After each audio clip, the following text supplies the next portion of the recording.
Hello everyone. I'm Cal, and I'm the new guy here. So, something a little bit different for this channel. I'm actually going to be doing a game review. So, I feel like before I get into that, I should tell you a little bit about me.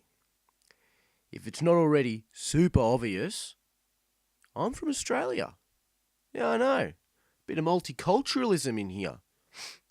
That, yeah, it's really the only interesting thing I got to say about me. So let's get right into this. So the game I chose to review today is called Stardew Valley. If you haven't heard of it, you bloody should have. Now, I recently got Stardew Valley as a gift for Xbox One, and this is actually the second time I've been playing it, believe it or not. I don't know why you wouldn't believe it, but fucking believe it. And so I've really had a chance to kind of experience it, both how it was meant to be played on the PC and on the Xbox. So having the juxtaposition between PC and Xbox versions of the game has made me really critical towards the port of the game. In this video, not only will I give you my opinion on the game, I will also be comparing the computer version to the console version. Stardew Valley around the board received solid 80% plus ratings from Metacritic, IGN, and even boasts a bloody 10 out of 10 from Steam. Now don't get me wrong, I love this game. But I think there's a bit of that good old rose-tinted glasses syndrome leaking out of that Harvest Moon series, if you ask me. It may come as a shock to a lot of you, but us Aussies sometimes choose to follow the same flow of time as the rest of you, and I can almost confidently say I'm young. Only 18 to be almost exact. So I can honestly say I've never played a Harvest Moon game, except for the one or two I tried after I played Stardew Valley. Without this bias, I took to the controller to pick this game apart scene by inbred country hick scene. Now the story of this game is rather typical of a sandbox grow 'em up, or any other sandbox really, deliberately loose and fast. There is a tiny bit of introduction that doesn't bother weighing you down with pesky story or detail, just a good old pawpaw expiring in the dirt in front of you and chucking deeds to a farm at you. From here you are free to rebuild his farm, grow crops, and try to bone every pile of flesh with the stupidity to let you near them. My favourite's Abigail, by the way. Apart from that, whatever you do is your choice. As far as gameplay goes, it's the stock standard growing, harvesting and selling your crops, as well as foraging for plants and trinkets that you might find along your way. As well as this, you can also test your mettle in the caves against the staple monster of every RPG. Say it with me now, slimes. As well as this, you can also choose to fish, but I don't know why I'd want to. That's for old people, and now that Grandpappy's now a nice decorative vase, it seems like a pointless venture. The fun of this game is the immersion and feeling of constant improvement of your farming habits to not only upgrade your tools and fields, but your house as well.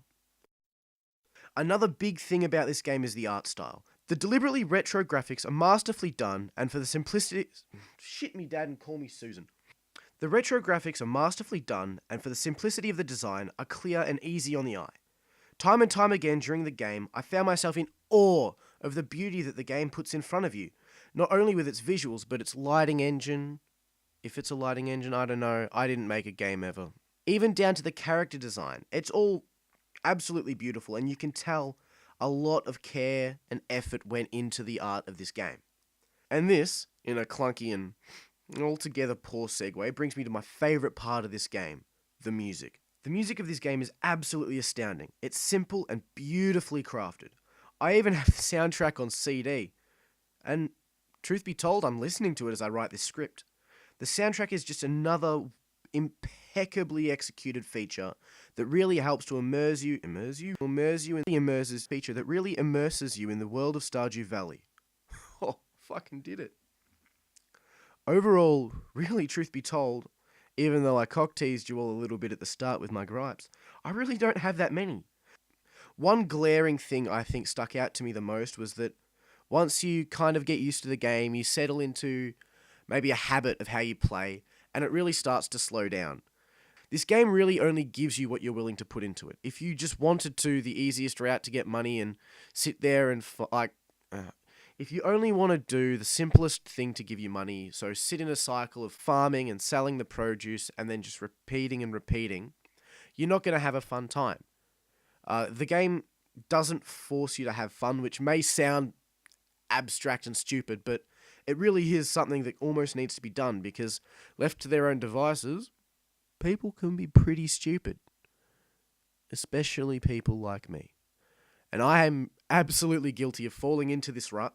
But if you choose instead to, go out and explore and talk to the people and maybe do something that you don't normally do in the game, which for me is something like um, leaving flowers on my grandpa's grave, or I don't actually think that was his grave. I think it was someone else's. I better get out of here.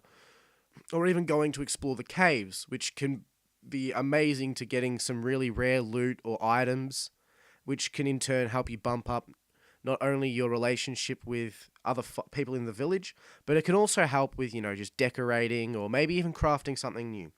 So I feel like the game doesn't, whilst it doesn't hold your hand, and that is a big positive, it also can kind of leave you to your own devices, and people should not be left up to their own devices because we're dumb. Another fairly glaring issue in the game is its controls. Now, this is mainly more on console, which was the big difference, I could honestly say, to the PC version, is the controls, absolutely. The controls, especially when using or interacting with items in the world, there's just a world of difficulties you face. Sometimes it'll do something, sometimes it won't, and it can be due to a minor discrepancy in what you're doing. So be it. For what the port is, it stays absolutely true to the PC version. There's little to no difference, which is absolutely amazing. I dislike the fact that in some ports of games from PC down to console, you feel like you're not playing the whole game. Whereas on Stardew Valley, you absolutely feel like you're playing the same game. The only problem is the controls. And I can't stress that enough. I had a lot of problems when I was playing. It might just be me being a retard. I would not put that past me. But that was the worst of it. The controls were the worst part. And apart from that, not much more I can say is if you haven't played Stardew Valley, give it a red hot go. The combination of endless playtime and grandpa death makes for an all-out adventure. I promise you with... what can I promise you with? With a good solid handshake that you will not regret this game. The time you spend on this game, you will absolutely not regret, and I can promise you that. Alright everyone, thank you for listening to my first review. I know it must have been a lot of strain having to sit through it. I know it was for me to record it, so... so these will be coming out fortnightly, and in between the 2 weeks, I'll be doing a Let's Play. First Let's Play I'll be doing is of Stardew Valley itself, so you'll get to see me and my inability to handle anything more than one task at a time, so that's always fun. So, I hope you all enjoyed it, and I will see you next week, bright and early, to start farming some shit.